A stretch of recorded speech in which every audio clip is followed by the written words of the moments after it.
Happy Friday, everybody. Glad to have you with us on a Friday live. So glad that you're here. Some of you I know will be watching this later and not live, but some of you are with us live. And if you're here live, say hello. Go in the comments section of whatever social platform you happen to be watching on and just tell us hello and tell us where you're located. That'll be kind of fun. My guest here today lives in the U.S., but he's not from the U.S. We'll talk about that in a minute. I'm excited to have you here, and I'm excited. It's easier to get more excited when I know where you're located. So just tell us hello. Tell us where you are. And actually, I have another reason why I like you to do that. And it's because I want you to feel comfortable typing during this conversation. So think about this for a second. If you and I and my guest were sitting around a table having a cup of coffee or a glass of water or whatever beverage you might have, if we were just having a conversation, if you had a question, you'd ask it. If you had a comment, you would share it.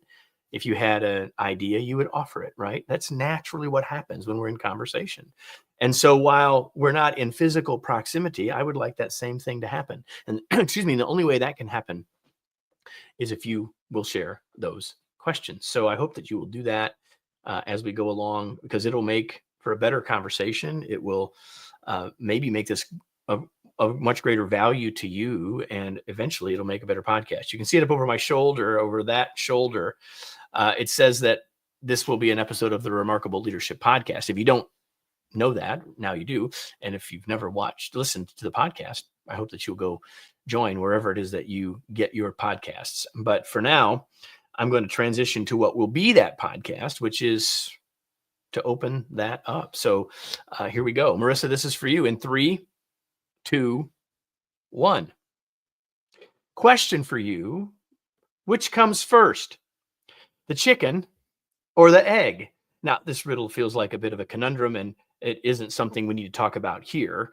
But there's a similar tension that we could frame as a conundrum in business.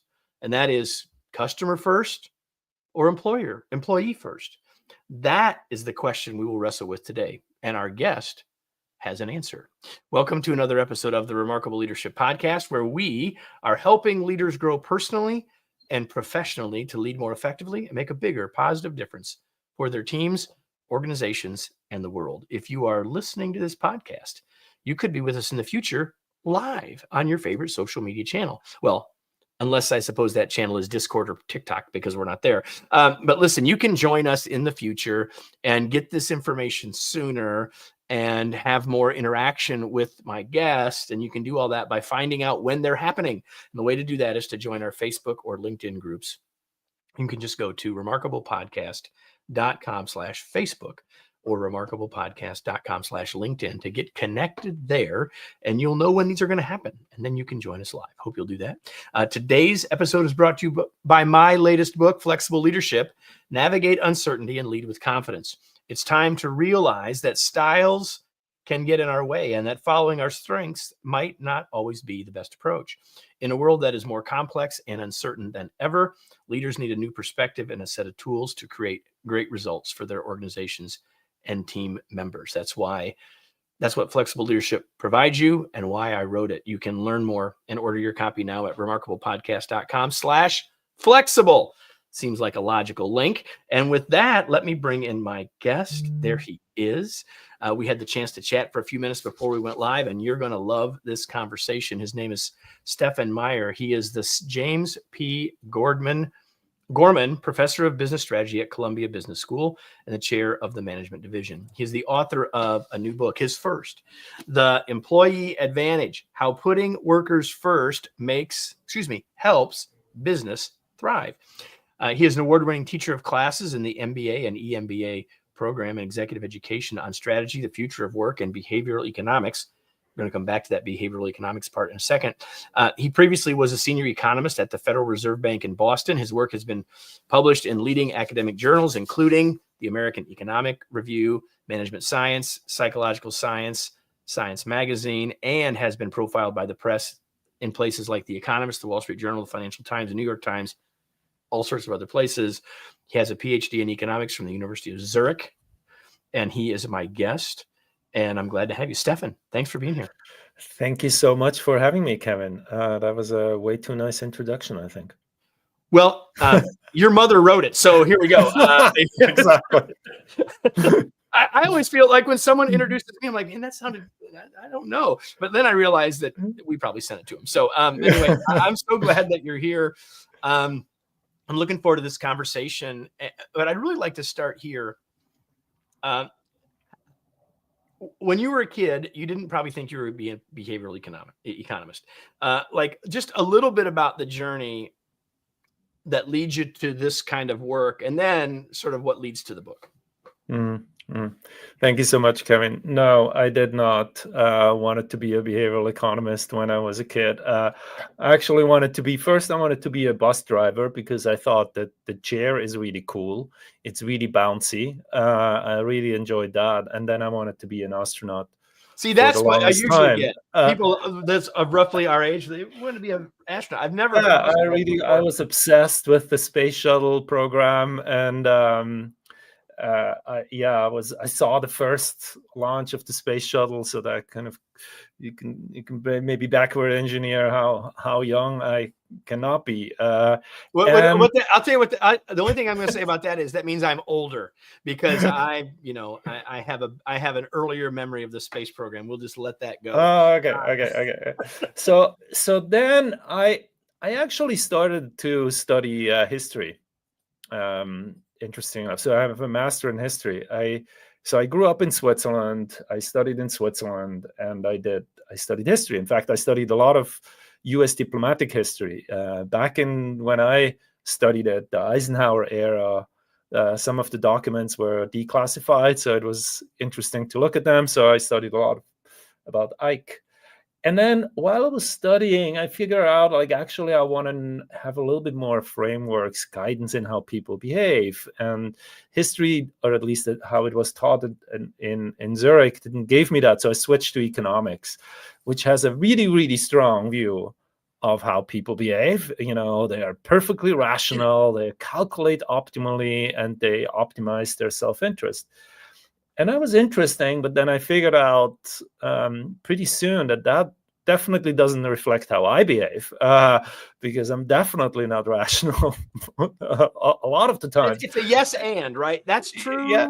But it's not only true. Exactly. Right? I mean, it's probably better to assume that people are just randomizing, assuming that they kind of think, what are the cost and benefit?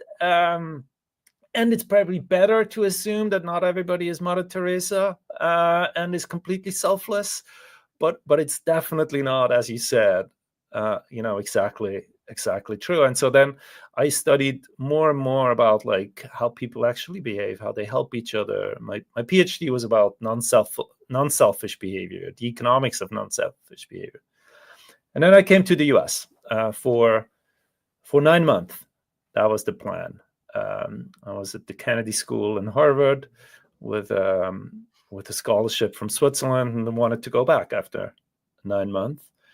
And that was in 2005. I'm still here. I then joined the Fed, Federal Reserve Bank in Boston. They just started a center on behavioral economics and decision making. That was kind of when behavioral economics really took off. So the Federal Reserve Bank thought, like, well, we should need to know a little more about like how people actually make behavior. Can we make our models better and so forth? And so I worked there for a couple of years, and then I joined Columbia, the business school, in 2008 as an assistant professor, and now I worked my way through here. Now, the book, how it came to my book. Yeah, and the reason that I kind of wanted you to say more. I mean, I often ask that question, but I think the behavioral economics piece of this is useful because this is a book about putting employees first, right? The title of this podcast: How Putting People First Helps Business Thrive. Okay, cool.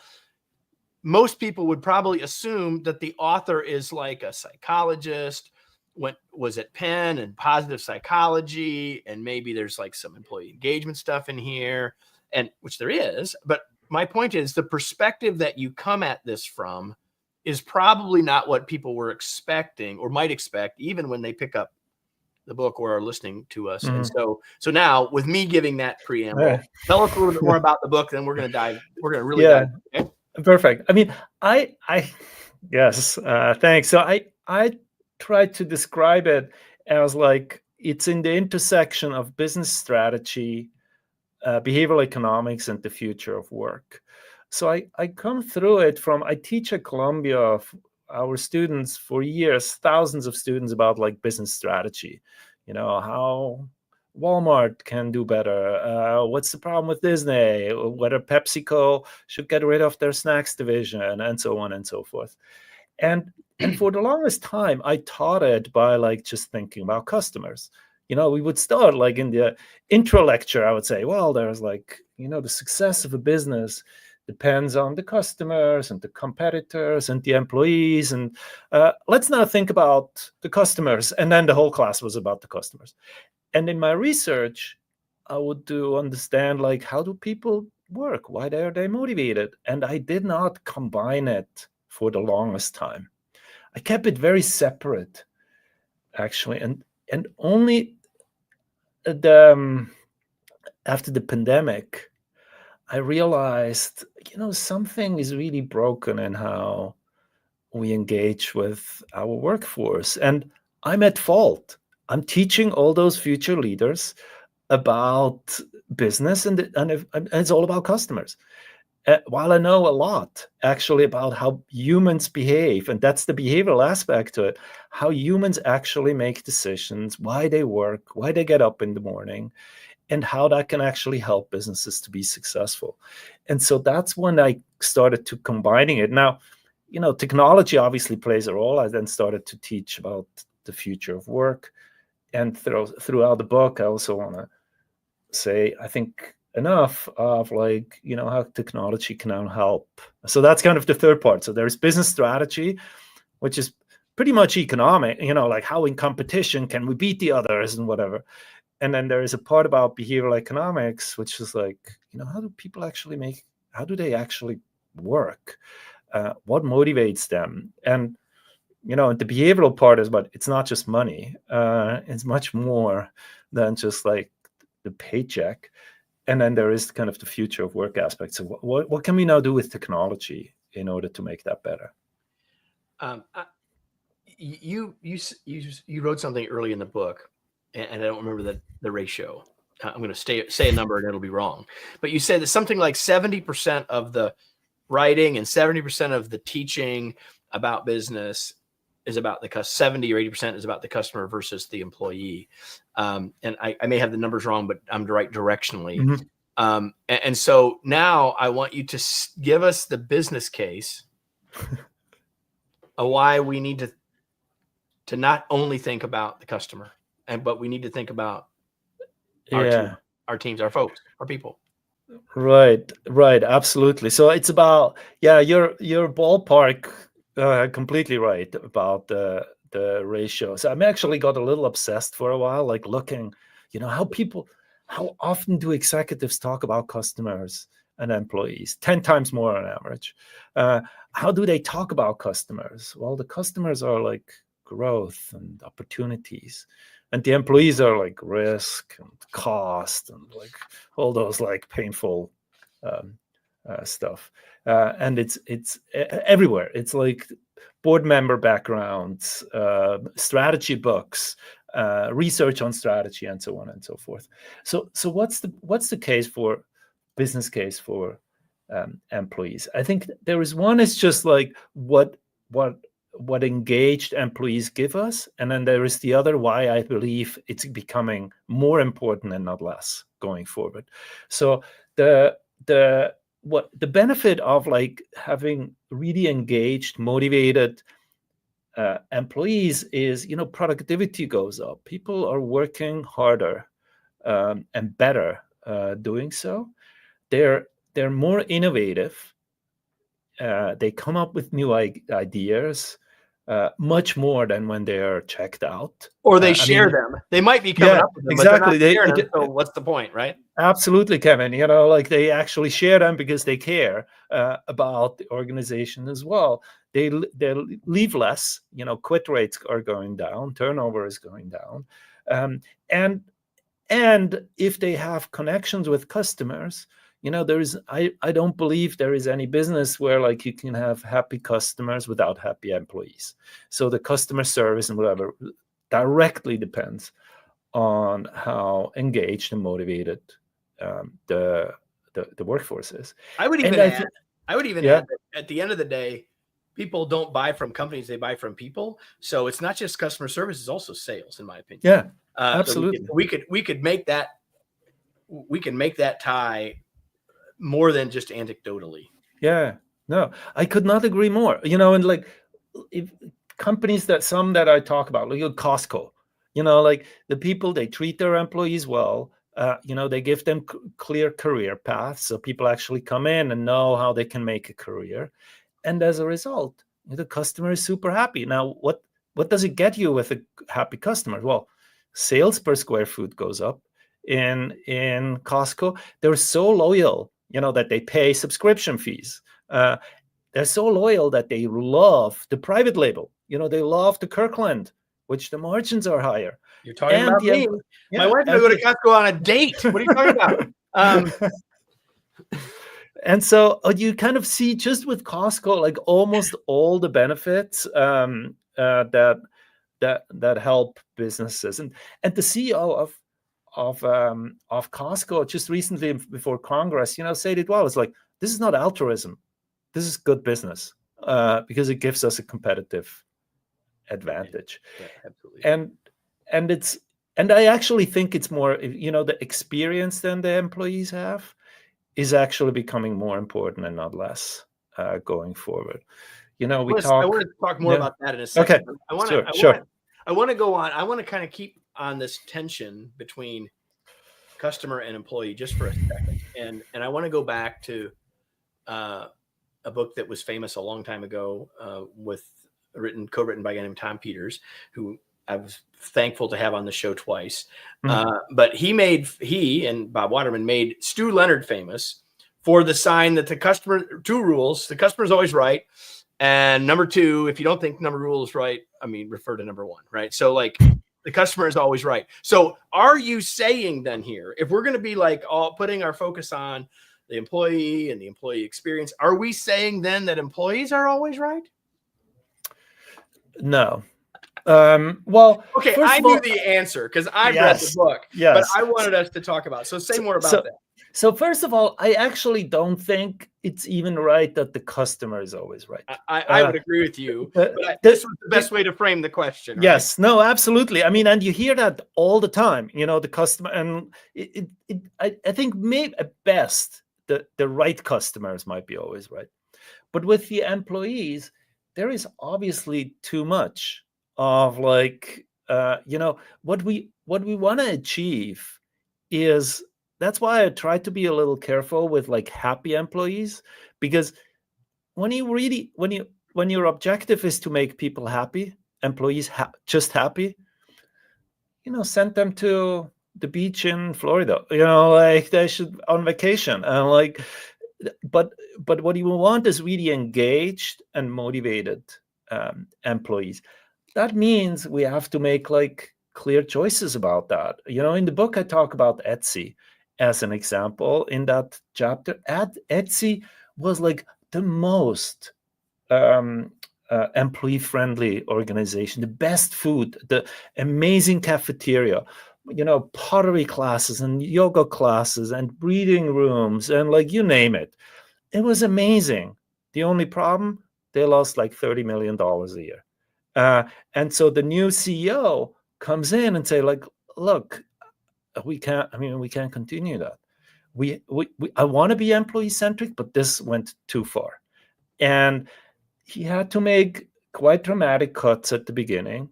And some of those lavish programs didn't continue. It's still a very employee-centric organization, but much more aligned with what the strategy actually is. In Etsy, a big part of what Etsy does is like help small, artisan. Turns out a lot of those artisans are female, for example, and they're like the little guy, like who sell whatever, their pottery and like fight against like the Chinese imports and so on and so forth. So diversity and kind of helping those small sometimes not as well organized consumers consumer like the producers is very important. So that's a core value that Etsy still has. They actually have a much higher proportion of female executives than like a lot of comparable like e-commerce platforms, and so they're really true to they are employee centric, but there is limits. There is just certain. I mean, there is very few people who leave or join a company because they have a breathing room. Good news, everybody. We got a behavioral economist here. We are not talking about ping pong tables and breathing room. And I got a question I really want to ask, but I need us to get into some of the, like I wanted us to make the case, and obviously I want people to go buy a book because it will be of great value to you if you do. But we need to talk a little bit about what is it that creates this engagement? What is it that it really means to put our employees first, to be employee centric? And there's sort of four big things that you talk about in a way. Yeah. And I don't know that we'll have time to get to all of them, but we need to start going there. So let's talk about, you hinted at it earlier. The people want to come to work for more than a paycheck. I always say, if you quit paying them, they will stop coming. But that's not the main thing, or not the only thing. So give us some thoughts about this from an economics, hard data kind of perspective. About what is it beyond the paycheck? Yes. So, yeah, I mean, if just for introspection, very few of us get up in the morning and say, like, today I'm going to increase the return on invested capital for my company by 1 percentage point. Like, yes. We're moving the EBITDA line today, baby. Yes. Very, very few people do that. I mean, there might be some, people are very different, but like the majority doesn't. They get out of bed and are really, really motivated by different things than just money. Now, don't get me wrong. If you don't make enough money and you kind of have to worry about making ends meet, that's a killer to productivity as well, because you're occupied all the time. So like getting up a certain level beyond a certain threshold and have some security is critically important. But once you pass that, no. Now, and we actually know, and here is now the behavioral science that we actually know a lot about what motivates people or what gets them out of bed. And I talk about 4 of those motivators. The first one is purpose. How to actually have purpose that is like have an impact, a meaning that goes beyond solving a problem. And that could obviously differs from what people, some people get, a children's helping kids, or like helping complicated problems to make the world a better place, so to speak, is really important. I mean, I call it shoot for the moon, and maybe then that I wanted to become an astronaut kicks through, because the famous example when like President Kennedy said like the only goal NASA has is to bring a man to the moon, and kind of shifted that mission within 7 years, which was a very, very ambitious goal. But it actually invigorated like the whole organization, to the janitor who, in this famous quote says like, I'm not mopping the floor, I'm bringing the man to the moon. That's what got this janitor, I think, out of bed and like, let's do that job. Well, so purpose is one. The second is autonomy, or being empowered. I call it a matter of trust, because that's kind of the flip side. People like to have discretion and have flexibility, and part of it is being trusted. Like if I'm working for you and you say like, Kevin believes in that I can actually do this, and I can now figure out for myself what I want to do and how I want to solve the problem. I think that's really powerful. A lot of people become self-employed just for that, because like being your own boss is a good thing, is very, very powerful. So that's number 2. The third is competence. I call it just right tasks. And it's about kind of having a task that optimally challenges you. It's not boring. and it's not, and it's also not overwhelming. I have to tell you, that is the title of that chapter, and the opening story that you tell is is is is the best metaphor for this I've ever heard. Okay. Which is this idea of it's the just right, the just amount, enough but not too much is really great. So this idea of just enough, just right tasks, a level of we are motivated by having our ability to show our competence, to grow our competence, and all that. It's excellent. And then there's a fourth one. So we've got purpose, autonomy, competence, and relatedness, or I call it working together works. That, having, and we can most relate to, if you played on a sports team that really worked well, you can achieve a lot. You can outperform kind of the individual qualities of the players if you do it right, and that's true for organizations as well. It's very, very motivating to have like the right team and so on. But it's also hard. It's a hard part because humans can be really, really nasty to each other, and can be really toxic. And managing this in the right way and unlocking kind of the power of this working together works is critical, but hard as well. 100%. So you said that one of the intersections of this book is the future of work, and you and I didn't talk about this, but I've written 3 books about that: the long distance leader, long distance teammate, long distance team. And there's a lot of connections between what you talk about here and what we talk about. And I think we're very much in alignment in all of that. And I think that's great. I'm curious from your perspective.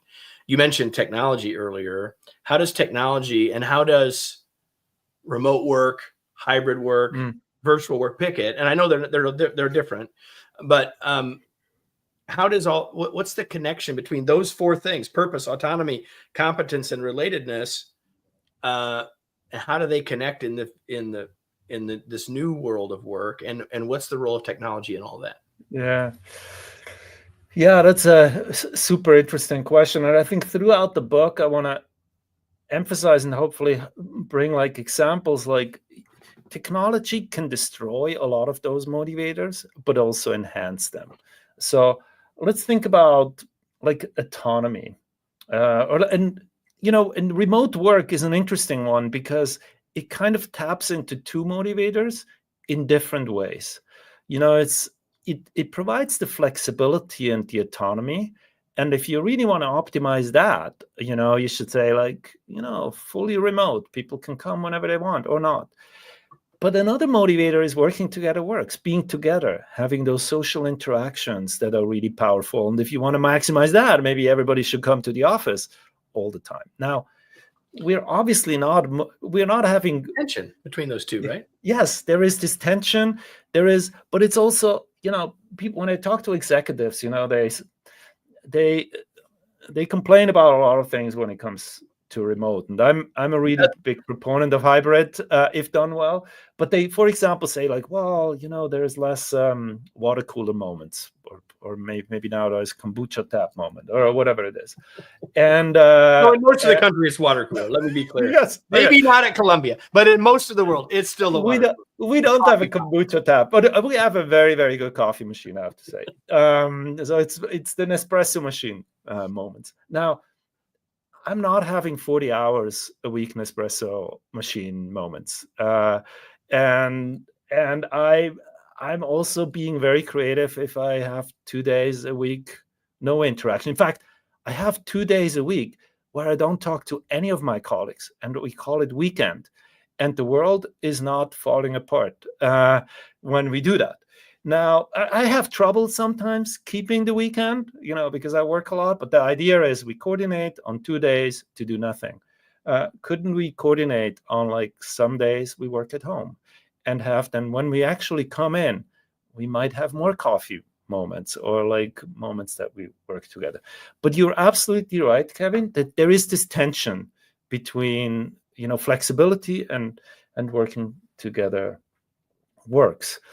Now, when technology can help in other aspects. So when like there's just right tasks, for example, when I sometimes tell my leaders is like, because the just right tasks also move, once you mastered something, then becomes boring, then you have to, and so I tell leaders, okay, so this is, now it's easy, now now it's just for all your team members, you have to figure out what their just right task is, match it to the just right task, and constantly update. That's all you have to do. And they look at me as like, dude, You're not in it's the like, real world. I have like, even if you only have like 5 members on the team, that's hard, not talking about you have like 100 people on it. Yep. And then I say, well, yeah, it's hard, but doesn't that sound a little bit like an AI task? Where like if you think Netflix, what Netflix does is figures out, what does Kevin watch? And like, oh, he watches like, I'm now assuming, he watches like business documentaries, and let's show him more business documentaries.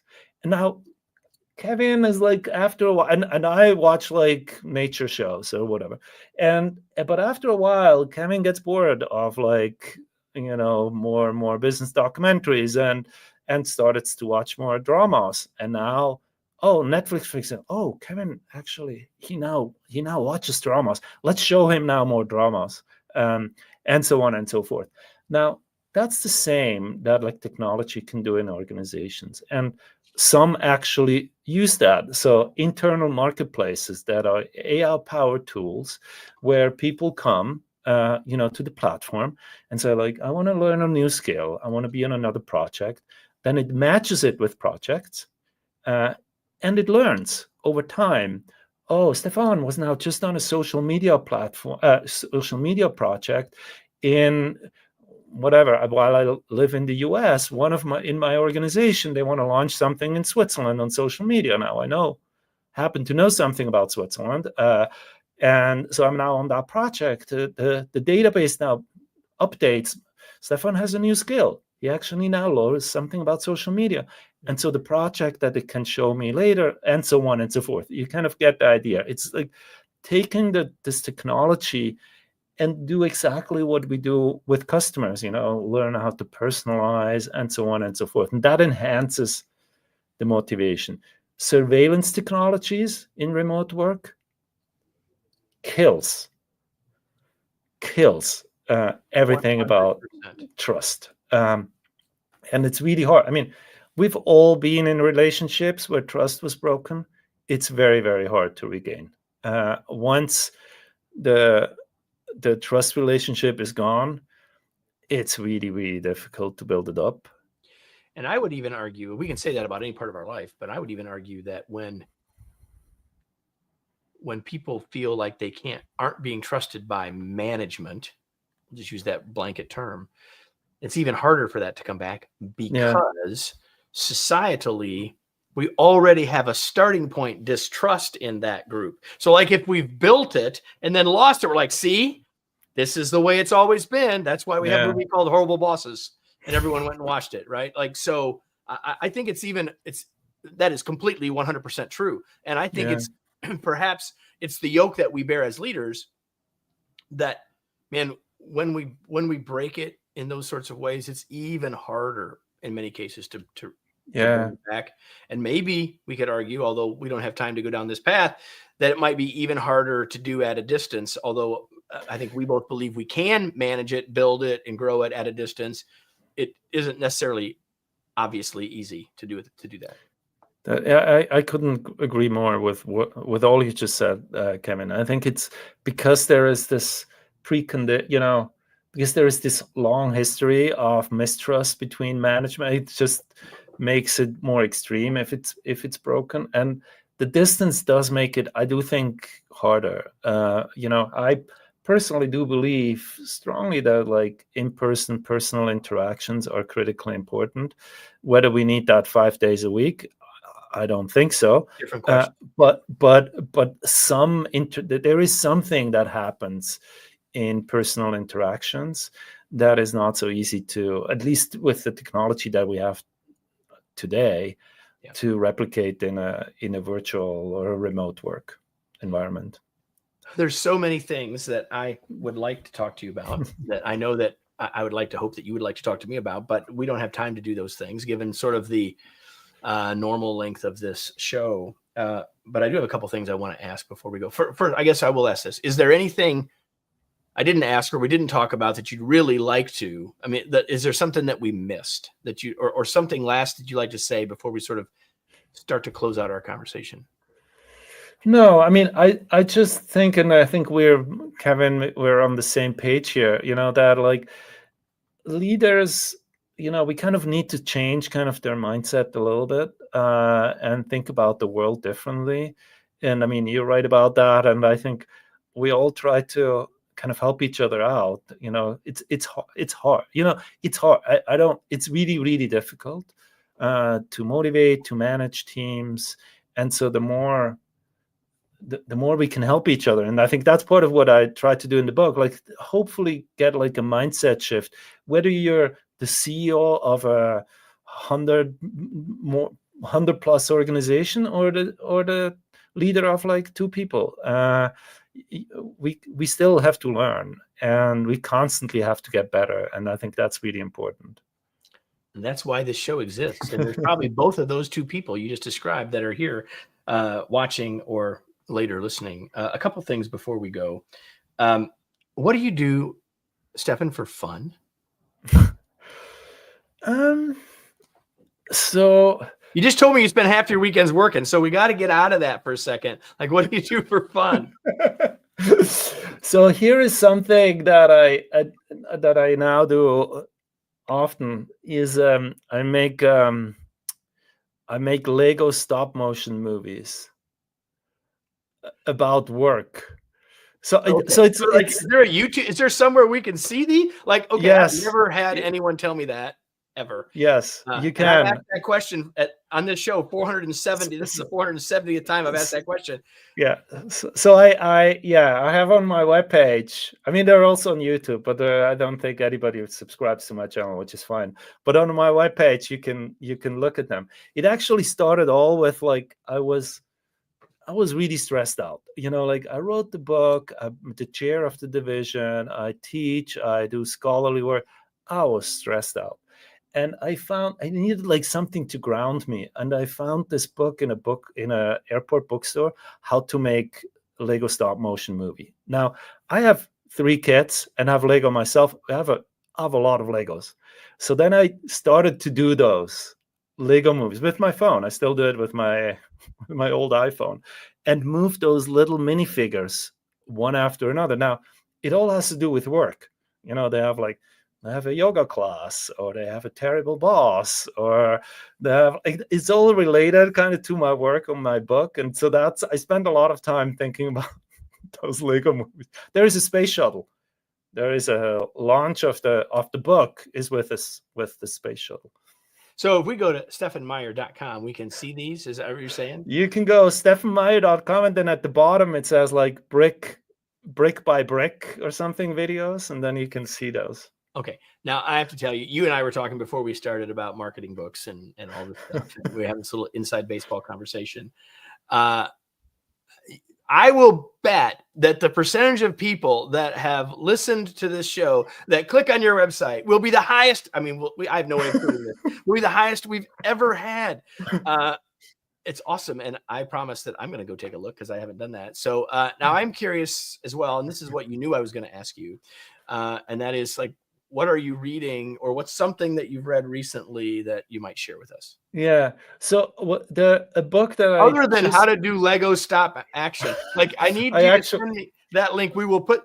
Do you know the name of that? We want that in the show notes. I have it as well. Yeah, you can go. There is actually on my webpage there on the Lego brick by brick. There is a little bit the story behind the Lego movies, and so I tell this story. There's actually a link to the book that I bought at that time. And we will put that. I will do that work for you all, and that will be in the show notes as well. But what else are you reading? Okay, so one book that really influenced me, like just recently, is Power and Progress. It's by Darren Acemoglu. He just won the Nobel Prize in Economics 2 weeks ago or so, for something else, because he has a book and work on like Why Nations Fail. But he has this new book on technology, basically, and power and progress. And it's a cautionary tale about technology that, just not every technology will lead to shared prosperity. And he goes through a lot of historic examples, starting, I think, with the agrarian revolution and then like the industrial revolution and so on and so forth. And talks about like what leaders have to do, because in the end it's decisions that we have to make. So that's what I found so powerful. But it's a long book, but I personally, I think it's worth reading. It's a great book. We'll have links to both of those. The Lego book. I'm for right now, all I can notice the Lego book and Power and Progress. We'll have those. We'll also have a link to your book, The Employee Advantage, how putting workers first helps business thrive. We've already shown the website. Where else do you want to point people? Anything else you want to say to folks about connecting with you or anything before we wrap up? Yeah, no, I think that on LinkedIn, or like I actually have a newsletter where every month I release a new Lego movie. So with the newsletter comes like a new Lego movie.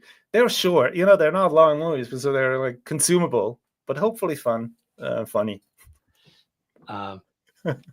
Before we go, everybody, before I say goodbye to Stephan, I need to do what I do for you all every week. I ask you the same question on every episode. I'm going to ask it again today. And it is now what? What action will you take because you were here? Like, what idea did you get? I'm not asking you, like, what did you learn? I'm asking, what will you do with what you learned? And so, obviously, I would like to hope that you go buy a copy of Stephan's book, but that's not really what I'm saying. I'm like, what did you hear here that you could go and want to go apply? I could give you my list.